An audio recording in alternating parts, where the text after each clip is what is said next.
లీడరే directionless ఉంటే మీరు కూడా ఎక్కడికి వెళ్ళాలో మీకు గమ్యం తోయదు. డైరెక్షన్లెస్ లీడర్గా నేను ఉండదలుచుకోలేదు. I wanted to lead my state. I wanted to develop my state. I wanted to improve my infrastructure. I wanted to take a better policy. Stanford ఆక్స్ఫర్డ్లో చెప్పేటోళ్ళు ఏం గొప్పోళ్ళు కాదు. మన వాళ్ళే అక్కడికి వెళ్ళి అమెరికాలో మనోళ్ళు చదువులు చెప్తున్నారు. మన పిల్లలే అక్కడికి వెళ్ళి చదువుకుంటున్నారు. మీ దగ్గర నేర్చుకున్న వాళ్ళే చదువుకుంటున్నారు. మేమందరం కూడా గవర్నమెంట్ స్కూళ్ళలోనే చదువుకున్నా. తెలిసి కేశవరావు గారైనా, నేనైనా, పొన్నం ప్రభాకర్ గారైనా, నాకు తెలిసి శాంతకుమారి గారైనా, అప్పట్లో ప్రైవేట్ స్కూల్స్ కూడా లేకపోయిండొచ్చు, ఐఏఎస్లో అయినా చాలామంది కూడా గవర్నమెంట్ స్కూళ్ళలోనే చదువుకొని వచ్చినాం. ఈరోజు ఈ రాష్ట్రాన్ని, దేశాన్ని నడిపించే శక్తి ప్రభుత్వ పాఠశాలల్లో చదువుకున్న మాకున్నప్పుడు రేపటి భవిష్యత్ తరాలకు మనం ఎందుకు ఆ కాన్ఫిడెన్స్ ఇవ్వలేకపోతున్నాం? ఎందుకు తల్లిదండ్రులు మన స్కూళ్ళకు రాలేకపోతున్నారు? ఎందుకు ఈ ప్రభుత్వాన్ని విశ్వసించడం లేదు? ఎందుకు ఈ ప్రభుత్వ పాఠశాలల్లో విద్యార్థులు చేరడం లేదు? ఈ మూలాలను మనం చర్చించుకోవాల్సిన అవసరం ఉంది. మూలాల మీద పరిశోధన చేసుకోవాల్సిన అవసరం ఉంది. పరిశోధన చేయడం ద్వారా వాటిని సరిదిద్దుకోవాల్సిన బాధ్యత మన అందరి మీద ఉన్నది. మనందరం కలిసికట్టుగా నడుము బిగిస్తే ఇదేం పెద్ద సమస్య కాదు. ఈరోజు young India integrated residential schools, గతంలో SC, ST, BC, minority residential schools ఇచ్చినామన్నారు. జీవోలు ఇచ్చిండ్రు, సంతోషం. అడ్మినిస్ట్రేటివ్ శాంక్షన్ ఇచ్చిండ్రు, సంతోషం. ఎక్కడైనా ఎస్సీ, ఎస్టీ, బీసీ, మైనారిటీ స్కూల్స్కి ఎక్కడైనా బిల్డింగులు కట్టినరా? ఎక్కడైనా వాళ్ళకి ఏమన్నా కనీస మౌలిక వసతులు ఉన్నాయా? మూసేసిన పోల్ట్రీ ఫామ్లలోనో లేకపోతే 4 గదులు ఎక్కడైనా కొన్ని రాజకీయ పార్టీల లీడర్లు కట్టుకున్న దాంట్లో కిరాయికి పెట్టించి ఆ పిల్లల భవిష్యత్తును అంతా సర్వనాశనం చేసిండ్రు. అందుకే ఈరోజు each and every assembly constituency మొన్ననే 58 యంగ్ ఇండియా ఇంటిగ్రేటెడ్ రెసిడెన్షియల్ స్కూల్స్కి దాదాపుగా 11,500 కోట్ల రూపాయలు. ఒక్కొక్క క్యాంపస్ 20 నుంచి 25 ఎకరాలల్లో 200 కోట్ల రూపాయలతోని 100 అసెంబ్లీ కాన్స్టిట్యున్సీలలో 100 యంగ్ ఇండియా ఇంటిగ్రేటెడ్ రెసిడెన్షియల్ స్కూల్స్ని మన ప్రభుత్వం నిర్ణయం తీసుకున్నది.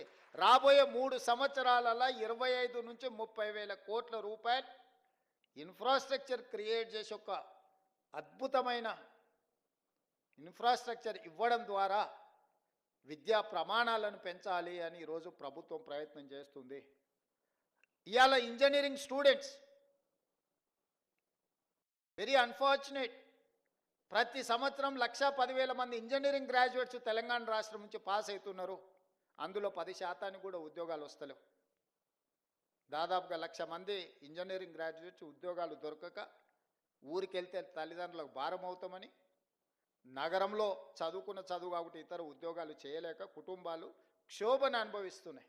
చాలామంది నా దగ్గరకు వస్తారు, సార్ మా పిల్లవాడు ఇంజనీరింగ్ చదువుకున్నాడు, ఏదైనా ఉద్యోగం చూడు సార్, నువ్వు ముఖ్యమంత్రి కదా, నా కొడంగల్ నియోజకవర్గం నుంచి వస్తారు. ఏంద్రా అంటే కంప్యూటర్ సైన్స్ చదువుకున్నా అంటాడు. దాంట్లో ఎవరి దగ్గర కన్నా ఉద్యోగానికి మావాడినంటే వాడు ఇంటర్వ్యూ పోతే బేసిక్స్ కూడా లేదు. ఇతర సాంప్రదాయకబద్ధమైన ఇంజనీరింగ్ చదవడం లేదు, సివిల్, మెకానికల్, ఎలక్ట్రికల్. ప్రతి వాళ్ళు కంప్యూటర్ సైన్స్ చదువుకోవాలి, అమెరికాకి వెళ్ళాలి, డాలర్లు సంపాదించాలి, కుటుంబాన్ని పోషించాలనే ఒక పట్టుదల లక్ష్యం బాగానే ఉంది. ఎంతమందికి కంప్యూటర్ సైన్స్లో ఉద్యోగాలు వస్తాయి? ఎంతమంది అమెరికాకు పోగలుగుతారు? ఎంతమంది నిజంగా అంత సాంకేతిక నైపుణ్యాన్ని సాధిస్తున్నారు? అందుకే ఈరోజు సర్టిఫికెట్ ఉండడం వేరు, సాంకేతిక నైపుణ్యం ఉండడం వేరు, ఉద్యోగ అవకాశాలను అందిపుచ్చుకోవడం వేరు. వీటన్నిటిని గమనించి యంగ్ ఇండియా స్కిల్స్ యూనివర్సిటీ అని ఈ దేశంలోనే మొట్టమొదటిసారి పబ్లిక్ ప్రైవేట్ పార్ట్నర్షిప్లో యంగ్ ఇండియా స్కిల్స్ యూనివర్సిటీని సాంకేతిక నైపుణ్యాన్ని పెంపొందించే విధంగా మల్టీనేషనల్ కంపెనీలు, లిజెండ్స్ ఇన్ కార్పొరేట్ సెక్టర్ వాళ్ళనే బోర్డ్ ఆఫ్ డైరెక్టర్స్గా తీసుకున్నాం. ఈరోజు యంగ్ ఇండియా మన స్కిల్స్ యూనివర్సిటీకి చైర్పర్సన్ వచ్చి Mahindra group of companies, Anand Mahindra అంటే మహేంద్ర కార్లు మనం చూస్తున్నాం కదా, అంత సక్సెస్ స్టోరీ ఉన్న వ్యక్తిని మన ప్రభుత్వం ప్రారంభించిన యూనివర్సిటీకి చైర్పర్సన్గా నియమించిన బోర్డ్ ఆఫ్ డైరెక్టర్స్గా రెడ్డి ల్యాబ్స్, అరబిందో, లేకపోతే Apollo hospitals, biggest corporate company success story ఉన్న వాళ్ళను ఎండీస్ని తీసుకొచ్చి మన government young India skills university board of డైరెక్టర్స్గా పెట్టి సిలబస్ వాళ్ళే తయారు చేస్తారు, విద్యార్థులను వాళ్ళే సెలెక్ట్ చేస్తారు, ట్రైనింగ్ వాళ్ళే ఇస్తారు, ట్రైనింగ్ ఇచ్చిన వాళ్ళందరినీ వాళ్ళే ఉద్యోగాలు ఇస్తారు.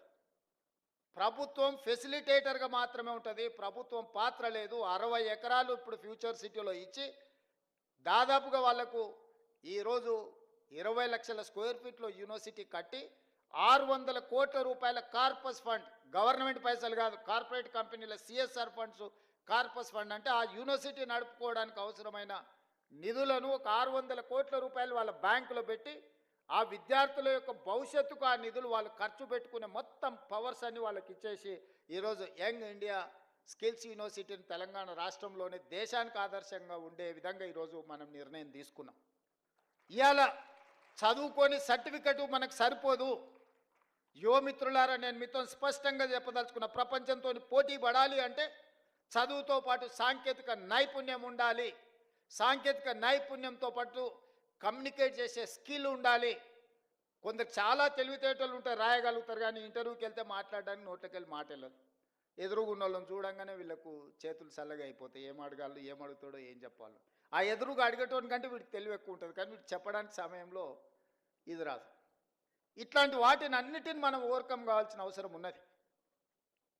ఈరోజు ప్రపంచం అంతా మన వైపు చూస్తుంది. మరి ఆ ప్రపంచంతో పోటీ పడే విధంగా తెలంగాణ రాష్ట్రాన్ని తీర్చిదిద్దుకోవాలి. ఇదే కాదు, మన ఒలింపిక్స్ చూసిరు, ఒక గోల్డ్ మెడల్ అని వచ్చిందా భారతదేశానికి? ప్రపంచంలోనే అత్యధిక జనాభా 140 కోట్ల జనాభా ఉన్న దేశం భారతదేశం. యువ సంపద, ప్రపంచంలో మనం మేధావులం అంటున్నాం. ప్రపంచానికే మనము ఐటీని, ఫార్మాని మనమే సరఫరా చేస్తున్నాం అంటున్నాం. ఈ గొప్పలు బాగానే ఉన్నాయి, కానీ గోల్డ్ మెడల్ ఎక్కడుంది? గోల్డ్ మెడల్ ఎక్కడుందని నేను అడుగుతున్నా. ఎందుకు ఈ దేశం, ఎందుకు మన యువత, మన అందరం ఎందుకు ఆలోచన చేయలేకపోతున్నాము? ఇది మన దేశం కాదా? మనకు బాధ్యత లేదా? మనం బంగారు పథకాలు సాధించొద్దా? అంటే లీడర్స్కి ఫోకస్ లేకపోవడం వల్ల, లీడర్స్ ఇన్ఫ్రాస్ట్రక్చర్ క్రియేట్ చేయకపోవడం వల్ల, లీడర్స్ ఈ స్పోర్ట్స్ని ప్రాధాన్యత కింద తీసుకోకపోవడం వల్ల ఈ దేశానికి అన్యాయం జరుగుతుంది. అందుకే యంగ్ ఇండియా స్పోర్ట్స్ యూనివర్సిటీని, యంగ్ ఇండియా స్పోర్ట్స్ అకాడమీని మనం ఈరోజు ప్రారంభించుకున్నాము. ప్రపంచ దిగ్గజాలైన కార్పొరేట్ కంపెనీలను తీసుకొచ్చి అందులో భాగస్వాములను చేసినాం. సౌత్ కొరియన్ స్పోర్ట్స్ యూనివర్సిటీని సౌత్ కొరియా పోయినప్పుడు ఒక యూనివర్సిటీకి పోయినా, క్యాంపస్ ఎంత అంటే 30 ఎకరాలు. మన ఉస్మానియా యూనివర్సిటీ క్యాంపస్ కొన్ని 100 ఎకరాలు, కాకతీయ యూనివర్సిటీ క్యాంపస్ కొన్ని 100 ఎకరాలు, మన పాలమూరు యూనివర్సిటీ ఒక 300 ఎకరాలలో ఉన్నట్టుంది. 30 ఎకరాలు సౌత్ కొరియన్ స్పోర్ట్స్ యూనివర్సిటీకి నేను వెళ్తే ఒలింపిక్స్లో 32 పథకాలు వచ్చినాయి. 32లో 16 పథకాలు ఒక యూనివర్సిటీకి వచ్చినాయి. 16 పథకాలలో ఒక అమ్మాయిని నేను కలిసిన ఆర్చరీలో, ఆ అమ్మాయికి 3 గోల్డ్ మెడల్స్ వచ్చినాయి. ఒకే ఒక అమ్మాయి ఒలింపిక్స్లో 3 గోల్డ్ మెడల్స్ సంపాదించింది. సర్ప్రైజ్. ఒక అమ్మాయి 3 ఒలింపిక్స్లో గోల్డ్ మెడల్ సంపాదించిన అమ్మాయి ఆ యూనివర్సిటీ స్టూడెంట్ సాదాసీదాగా వచ్చి కలిసింది. ఒక అమ్మాయి చిన్న పాపులేషన్ ఉన్న సౌత్ కొరియాలో 3 గోల్డ్ మెడల్, 32 మెడల్స్ సాధిస్తే 140 కోట్ల జనాభా ఉన్న మనం ఒక్కటి కూడా సాధించలేదంటే మనం ఆత్మ పరిశీలన చేసుకోవాల్సిన అవసరం ఉందా లేదా ఆలోచించేయండి మిత్రులారా. అందుకే ఈరోజు చదువుతో పాటు క్రీడలకు కూడా ప్రాధాన్యత ఇవ్వాలని క్రికెట్లో వరల్డ్ కప్ సాధించిన సిరాజుద్దీన్ మన హైదరాబాద్ యువ క్రికెటర్ని, అతను చదువుకున్నది ఇంటర్మీడియటే. అతనికి ఉద్యోగాలు ఇవ్వాలంటే నిబంధన అడ్డం వచ్చింది. క్యాబినెట్లో పెట్టి నిబంధనను సవరించి గ్రూప్ 1 డిఎస్పీ జాబ్ సిరాజుద్దీన్కి ఇచ్చిన నేను.